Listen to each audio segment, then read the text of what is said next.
So you're worried that the power in your area could go out during one of these crazy storms that we're having more frequently than ever, it seems, and you want some sort of backup power, but you don't know what to get. If you've done tons of research on these, this video is not for you. This is for the very beginner. If you don't know where to start, I want to buy a solar power station or generator. I don't know where to begin. I don't know which one I need. Then this video is for you. I'm going to try to keep this as painfully simple as possible. I apologize for sounding patronizing, but if you can't explain it to a 4-year-old, then you don't understand it. So let's talk about how we decide which power station we're going to want, or which one we're going to buy, which one we're going to need for our particular situation. You're going to look at two very important things that every one of these power stations has. It will have two different numbers. It'll have watts, which is a capital W, and a watt hour, which is a capital W and a small h. So watts and watt hour. And I know it's really hard to see on this. So if you go to Amazon and you're looking at these solar generators, you're going to see it somewhere in the title usually. So this one is 268WH and 600W.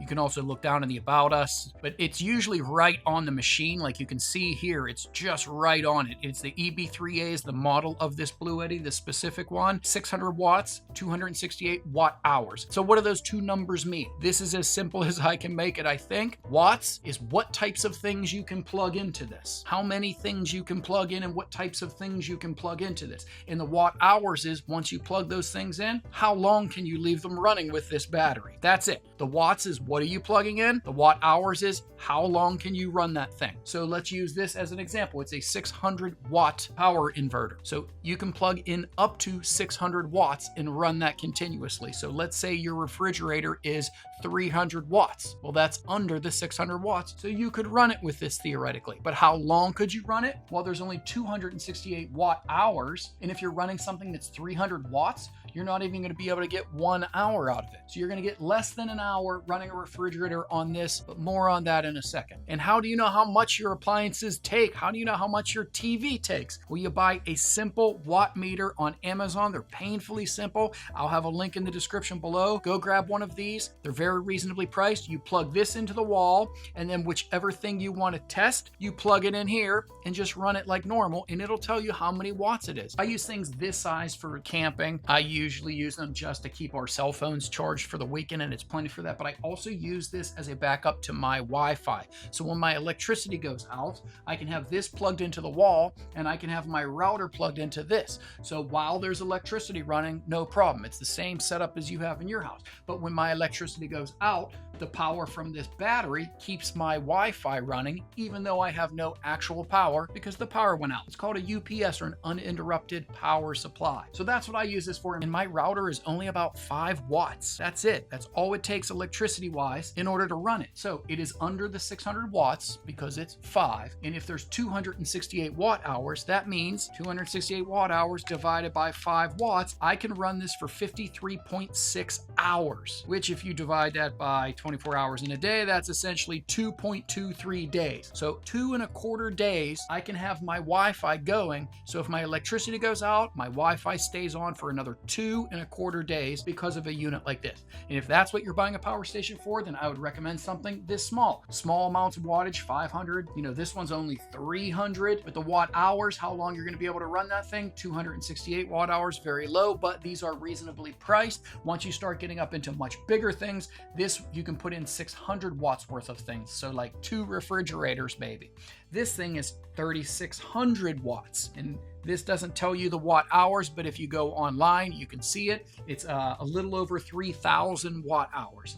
So it's a 3,600 watt, which means I could probably plug in 5 or 10 refrigerators to this one, and it has 3,000 watt hours. So let's say I have a television, a crazy television setup that is 100 watts. This can handle up to 3,600 watts of plugging stuff in, so that's perfectly fine. And it has 3,000 watt hours. So 3,000 watt hours divided by 100 watts equals 30 hours. So I can run my television setup with 100 watts going into this for over a day. So 30 hours. And the cool thing about something this size also is that my furnace is gas, meaning that it doesn't really pull that many watts. In fact, it's 299 watts is all it pulls. So let's just call that 300 watts. So my furnace to heat this entire house only pulls 300 watts. So if we do the math on that, that 300 watts is under the limit here because we have 3,600 watts of stuff we can plug in, so that's fine. And 3,000 watt hours means if it runs at 300 watts, 3,000 watts hours divided by 300 watts, that's about 10 hours of continuous running. This will run my furnace for 10 hours straight. But the cool thing is, a furnace doesn't run non-stop. A furnace comes on when it kicks on, heats up your house, and then it shuts off. So it uses 300 and then it uses close to 0. Waits another 15 minutes, then it uses 300. So it's not continuous that you really have to worry about. And that's why I said back to the refrigerator in a moment, because that's the same way your refrigerator works as well. It's not running at 300 watts constantly